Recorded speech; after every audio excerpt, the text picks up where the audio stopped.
अगर मैं आपसे पूछूं कि इन अ डे अगर आप लेट्स सपोज 100 पेशेंट्स देख रही हैं, तो उनमें से कितना परसेंटेज आपको लगता है कि ग्लॉकोमा की शिकायत लेकर के आते हैं?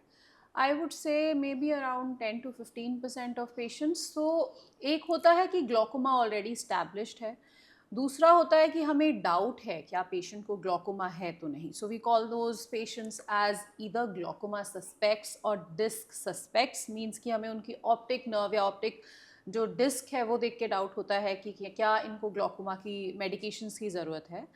And then there are group of patients जिनको हम ऑक्यूलर हाइपरटेंशन बोलते हैं, मतलब उनका प्रेशर हाई है लेकिन अभी उनको ग्लॉकोमा का डैमेज नहीं हुआ है। तो glaucoma is a spectrum. Hmm. Glaucoma का सिंपल मतलब है कि आँख का प्रेशर बढ़ने से हमारी आँख की नस को डैमेज हो रहा है। तो एक ये सिनारियो हो सकता है जिसमें दोनों चीज़ें करस्पॉन्ड कर रही हैं, आँख का प्रेशर बढ़ रहा है और ऑप्टिक नर्व को डैमेज हो रहा है, that is established glaucoma disease. या फिर ऐसे हो सकता है कि सिर्फ आँख का प्रेशर बढ़ा हुआ है लेकिन अभी कोई एविडेंस नहीं है कि ऑप्टिक नर्व को डैमेज हुआ है।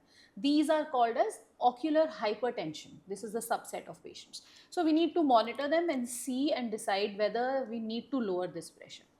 फिर है पेशेंट्स नॉर्मल टेंशन ग्लॉकोमा, मतलब प्रेशर ठीक है लेकिन फिर भी इन पेशेंट्स में ग्लॉकोमेटस डैमेज मिलता है। So these patients do require treatment. So it's a spectrum actually of different kinds of disorders.